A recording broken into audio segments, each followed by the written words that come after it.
Saudaraku, untuk apa Tuhan bersabda? Untuk apa Tuhan menyampaikan perintah-perintahnya, menyampaikan firman-Nya, mengungkapkan titah-titahnya, dan juga menyatakan peringatan-peringatannya.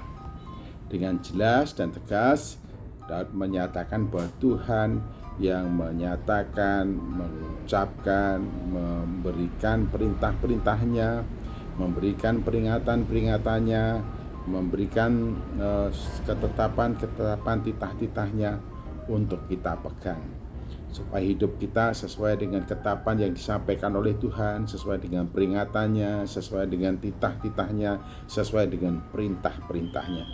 Oleh karena itu kita tahu mengapa Tuhan bersabda, supaya sabdanya menjadi pegangan hidup kita.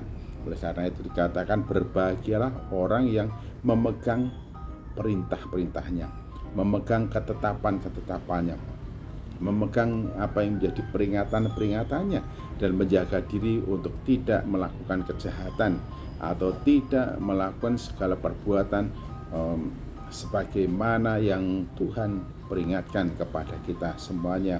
Untuk tidak melakukan kejahatan berarti untuk tidak hidup melawan perintah-perintahnya, melawan kehendaknya, melawan titahnya, melawan perintah-perintah dan ketetapannya. Orang yang hidup berpadanan dengan sabdanya, perintahnya, peringatannya, itulah yang Tuhan kehendaki, inginkan. Mengapa Tuhan bersabda, mengapa Tuhan menyampaikan firman-Nya. Oleh karena itu, orang-orang yang memeriksa hidupnya berdasarkan peringatan, berdasarkan titah, berdasarkan ketetapan, berdasarkan perintahnya, orang itu tidak akan beroleh malu. Jikalau hidupnya sesuai berpadanan dengan sabda Tuhan, maka orang tersebut tidak beroleh malu. Bahkan juga orang akan tetap bersemangat, orang akan tetap berkomitmen, orang akan tetap berdedikasi, mendedikasikan seluruh hidupnya untuk melakukan sesuai dengan perintah-perintahnya. Karena apa? Karena Tuhan itu adil, hukum Tuhan itu adil. Keadilan Tuhan akan tetap ditegakkan, dinyatakan, ditegaskan kepada kita dalam hidup kita. Jadi sekalipun ketika kita berbuat sesuai dengan yang Tuhan mau, orang mengolok kita, orang mencibir kita, orang mendiskreditkan kita, orang melawan kita, orang menentang kita, orang berbuat kontras dengan kita, tapi kita akan tetap hidup sesuai dengan apa yang Tuhan mau. Karena apa? Tuhan itu adil. Keadilan Tuhan pasti akan dinyatakan dan tidak akan dapat disuap dengan apapun juga. Keadilan Tuhan diwujud nyatakan dalam kehidupan kita manusia. Karena itu mengapa Tuhan mengungkapkan, menyampaikan perintah-perintahnya supaya menjadi pegangan bagi kita. Oleh karena itu berbahagialah orang yang hidup sesuai dengan perintah-perintahnya, atau yang memegang perintahnya dan tidak melakukan kejahatan.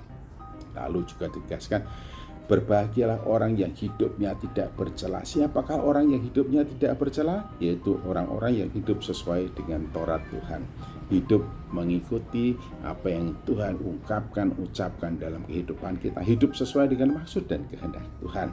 Oleh karena itu katakan, berbahagialah orang yang memegang perintahnya, berbahagialah orang yang hidup sesuai dengan ketetapannya, yaitu orang yang hidup tidak bercela, orang yang tidak melakukan kejahatan. Ya, orang yang berbuat kejahatan adalah orang yang melakukan berlawanan dengan apa yang Tuhan perintahkan, atau yang tidak mau melakukan apa yang diperintahkan oleh Tuhan. Oleh karena itu, bagi orang yang berbuat dan bertindak sesuai dengan perintah Tuhan, dia tidak akan beroleh malu, bersemangat sekalipun menghadapi berbagai macam tantangan, rintangan, dan penolakan, karena Tuhan itu adil. Hukum-hukum Tuhan itu adil, dan keadilannya itu pasti akan selalu tegak. Sekalipun manusia berbuat curang dan berbuat memusuhi atau menentang orang-orang yang hidup tidak bercela, atau menentang melawan orang-orang yang hidup sesuai dengan perintahnya atau Tauratnya. Oleh karena itu, sekiranya aku hidup, maka bagiku adalah hidup berpegang kepada perintah-perintahnya. Itu adalah semangat dan komitmen daripada Daud. Nah, demikian juga mestinya itu untuk kita semuanya. Mengapa Tuhan bersabda? Mengapa Tuhan menyampaikan firman-Nya? Supaya kita semua hidup sesuai dengan ketetapannya, berpegang kepada perintah-perintahnya. Sebagaimana yang Tuhan Yesus Kristus tegaskan, yang berbahagialah orang yang memegang perintahnya dan melakukannya.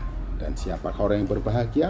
Bapak, Ibu, dan saudara-saudaraku yang berkomitmen dan selalu melaksanakan sebagaimana yang Tuhan perintahkan. Selamat berbahagia hari ini dan seterusnya di dalam kehidupan Bapak, Ibu, dan saudara-saudaraku. Haleluya.